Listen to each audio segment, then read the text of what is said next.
Urgente. Deputado Gustavo Gueia agradece Sidônio por ter colocado Lula para falar pelo Brasil inteiro e diz que ele é o craque do mês da oposição. Temos que agradecer o Sidônio, ele tem sido o craque do mês da oposição. Obrigado, Sidônio. Não tem como negar que o Congresso está sentindo agora uma onda de alegria e de esperança no início desse ano de 2025. Um fenômeno que até agora eu não consigo entender exatamente o que está acontecendo, o que levou a essas mudanças drásticas na atmosfera do nosso Congresso, mas que nós temos que abraçar sim, com toda a força, com toda a garra, para tirar o melhor proveito possível.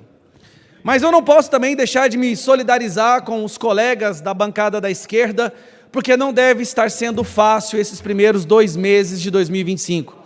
Eu imagino o sofrimento no coração de cada um de vocês, ao ver todo o projeto de poder que os senhores trabalharam durante décadas, escorrendo por entre os 9 dedos do ladrão na presidência. Não deve ser fácil. Então aqui eu me solidarizo e talvez em algum momento durante minha fala será importante até pedir 1 minuto de silêncio em respeito à morte e ao fim desse governo que está diante dos nossos olhos.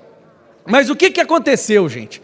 O que levou tudo isso a acontecer? Bom, tudo começou quando a nossa Suprema Corte decidiu descondenar o maior corrupto da história mundial, líder do maior esquema de corrupção que o mundo já viu, e decidiu, contra a vontade do povo, contra a vontade do Brasil, colocá-lo na presidência. O que eles esperavam que iria acontecer? Eu fico imaginando, Ramagem, o desespero nas reuniões dos nossos ministros do STF, quando eles estão lá em volta daquela mesa de mogno de 200 mil reais, com vontade de chorar, quando eles perceberam que colocaram na presidência um cara que é pior que o Biden, que está destruindo o Brasil, e que está jogando no lixo todo o plano deles de voltar o sistema aqui no nosso país. Mas vamos lá, alguns fatores que contribuíram para o que está acontecendo, e podem ter certeza, eu acho muito difícil esse governo chegar ao final. Primeiro, nós temos um governo que tem apenas 24% de aprovação, mesmo com a imprensa defendendo ele diariamente. Mesmo com um batalhão de Danielas Limas e Miriam Leitão, esse governo está morto, apenas com 24% de aprovação, o que qualquer um sabe já o torna inelegível. STF tornou o Bolsonaro inelegível, o povo está tornando Lula inelegível. Isso é bom demais falar isso aqui para vocês, mas vamos lá. Primeiro ele vai lá, graças ao Sidônio, eu tenho que abrir uma aspas aqui, cabo, porque nós temos que agradecer o Sidônio. O Sidônio tem sido o craque do mês da oposição. Eu tenho que bater palmas para o nosso querido Sidônio. Obrigado, Sidônio! Sidônio teve a brilhante ideia de colocar o Lula para falar, para viajar o Brasil, para sair por aí falando, se tá caro, não compre. Aí eu passo esse recado para meus colegas da esquerda. Se o seu presidente está envergonhando vocês, troque o presidente. Dá tempo. Vamos lá. Depois ele fala que o povo não tem informação para reclamar do preço da gasolina. Ô, Sidônio, te amo, Sidônio. O povo não tem informação. O Lula está falando que o povo reclama da gasolina porque o povo é burro. Se tá caro, não compre. Eu acho que o Lula está criando um programa Come Zero. Está mudando o Fome Zero para Come Zero. Aí nós temos o problema da picanha subindo, do café, do leite, dos ovos, gente. Dos ovos. Aí o Lula vira e fala que o Brasil nunca esteve tão bem quanto está agora. Eu poderia até falar, tão bem meus ovos, mas não dá, porque os ovos estão caros demais. Nem comer ovo o povo está conseguindo mais. Ele falou que ia entrar o grosso. Não falou, pessoal? Ele falou, vai entrar o grosso. Eu só não imaginava que os ovos iam entrar junto. Continuando. Aí o aluguel está subindo, a gasolina disparando, o arroz, o feijão. Vem o escândalo do Pix. Depois nós temos a sugestão de ignorar a data de validade. Bom, para mim a data de validade desse governo é que já passou. E não para por aí. O rombo dos Correios, prejuízo recorde, 14 bilhões da Previ. Depois vem a ministra do Lula, gente, e nos dá aquele presente dizendo que déficit não é rombo. Delegado Caveira, déficit não é rombo, tá bom? Prejuízo não é rombo. Meu Deus, gente, aí ontem, numa tentativa desesperada, obrigado Sidônio mais uma vez, numa tentativa desesperada de tentar demonstrar que ele não é completamente rejeitado, ele vai em Angra dos Reis para fazer uma reunião com o pessoal da Petrobras, e aí eles juntam 20 pessoas numa arquibancada e eles são obrigados a editar um vídeo para simular pessoas falando olê, olê, olá, lulá. Olha o cúmulo da humilhação que esse governo chegou. Tem que editar um vídeo falando olê, olê, olá. Temos o caso do ministro Tarado. Eu estou explicando para vocês, tá? Porque é que seu presidente está com 24%. Aí vem o ministro Taradão. Vamos falar dos recordes, delegado. Os recordes desse governo. Recorde de mortes por dengue, recorde de mortes em Yanomami, recorde de queimada, recorde de subida do dólar, recorde de vacinas que foram perdidas, recorde de empresas em inadimplência, vixe Maria, recorde de fugas de presídios de segurança máxima, recordes de recuperação judicial, recorde de aumento da criminalidade, recorde de aumento de feminicídio e recorde de aumento de mortes da comunidade LGBT, Sigma, Delta, Pix, QIA+, Volkswagen. É o governo dos recordes, gente, é impressionante. Vamos lá, a lista é grande, porque esse governo é sensacional. Eu estou adorando esse ano, Ramagem, eu estou adorando esse ano, cara. Ano passado eu estava desanimado, esse ano eu estou assim, eu estou no gás, ninguém me segura. Vamos lá, aí o presidente vai lá na ONU participar do evento, passa vergonha, tem o microfone dele cortado no meio da fala. Quando no Brasil que o presidente teve a sua voz cortada no meio da fala do discurso da ONU? Mas é claro, um presidente que recebe agradecimento do Hamas, que é um grupo terrorista que arranca a cabeça de crianças, que está apoiando o golpe aqui na Venezuela, do nosso narcoditador, que ele fala que é uma pessoa boa, e continua, a corrupção aumenta. Não, o Brasil acabou de receber a pior nota da história da transparência no que diz respeito à percepção de corrupção, a pior da história. Presidente, nem no mensalão, nem no petrolão, a pontuação do Brasil esteve tão baixa quanto agora no que diz respeito à percepção da corrupção. Mas também, né, colocaram um descondenado corrupto na presidência. Aí vem os escândalos. Escândalo do Arrosgate, escândalo da mega licitação, né, do Paulo Pimenta, dos amigos do PT, a Quentinha, o IBGE. Não, porque de acordo com o IBGE, o Brasil está às mil maravilhas. E se você discordar do IBGE, você é fake news, antidemocrático, você tem que ser preso pelo STF, tá bom?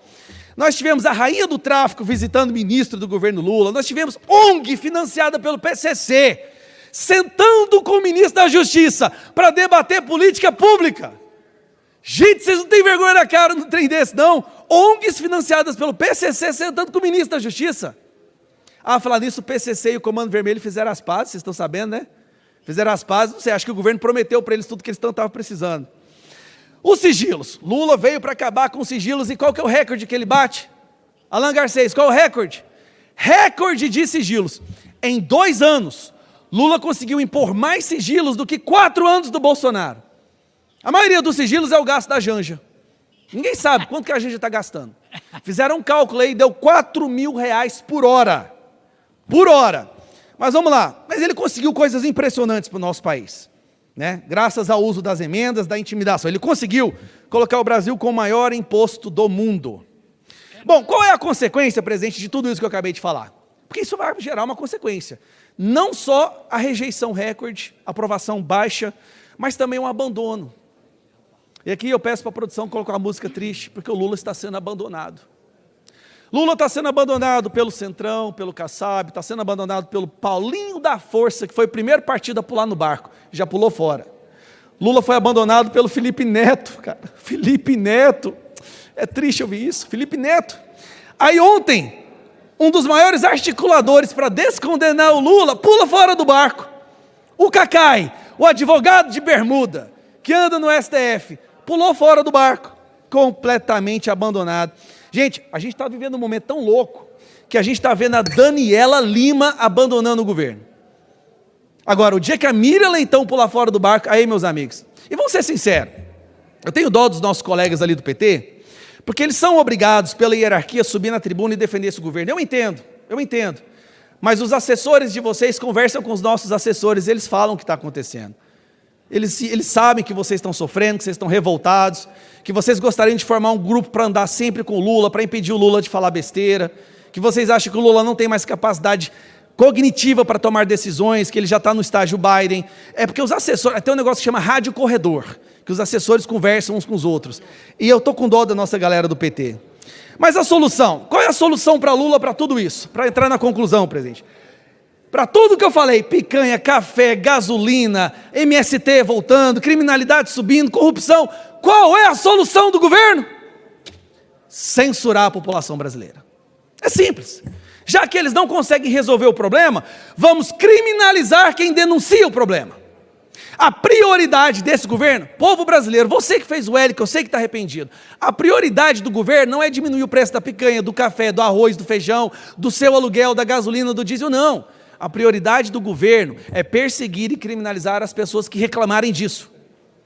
Ele quer censurar o Brasil e vai descarregar toda a sua artilharia em forma de emenda, intimidação, cargos, ministérios, para fazer com que esse Congresso aprove isso. E para terminar, hoje nós tivemos uma pesquisa maravilhosa que saiu mostrando que o Bolsonaro ganharia do Lula no primeiro e no segundo turno. Não só isso, a Michele Bolsonaro ganharia do Lula. Eu acho que a situação está tão calamitosa, tão desastrosa no Brasil, que qualquer um aqui da direita que correr contra o Lula ganha. O Lula perde para ele mesmo. Mas a verdade é que o Brasil está sentindo falta do Bolsonaro. E esse é o perigo. Quando essa ditadura do judiciário percebe que a população quer de volta o Bolsonaro, só resta uma coisa para esse pessoal: é prender o maior líder da direita da América Latina. E essa semana o Brasil vai passar por uma das suas maiores vergonhas. Nós estamos aí prestes a ver a denúncia iFood. Aquela denúncia que é pedida sobre encomenda, é escolhido os ingredientes, o período de entrega, se paga mais para que seja acelerado e você consegue acompanhar o trajeto dela até a porta do STF. Uma denúncia que com certeza vai jogar o Brasil no mesmo patamar de ditaduras como Venezuela, Cuba, Coreia do Norte, mas que com certeza a população não vai aceitar. O povo brasileiro já está dizendo chega, dia 16 de março está chegando. A esquerda, a imprensa vai se assustar com o povo indo para as ruas para pedir mais uma vez a anistia, que vai passar, o Bolsonaro de volta à presidência e de uma vez por todas o fim do lulopetismo no nosso país, que é o maior câncer que assolou gerações dessa nação. Tudo isso, meus amigos, nos primeiros 2 meses de 2025. Então, quando eu falo que esse ano as coisas mudaram, eu só consigo achar uma explicação: interferência divina. O que mudou nesses últimos 2 meses, o declínio desse governo, o desespero dos nossos colegas ali do PT e da esquerda, só tem uma explicação: a interferência divina no nosso país. Por isso eu estou esperançoso, eu acredito que esse ano a gente resgata essa nação. E talvez, como diz, né, Deus escreve certo por linhas tortas. Talvez a linha torta dessa vez foi deixar o Brasil experimentar mais um pouco o que é um governo de esquerda, para que a lição seja aprendida de uma vez por todas e nunca mais se cogite a hipótese de colocar qualquer pessoa que defenda essa ideologia no poder novamente. Então, para concluir, presidente, eu acho mais nada do que respeitoso, né, nós fizermos agora, meus colegas aqui da direita, do PL.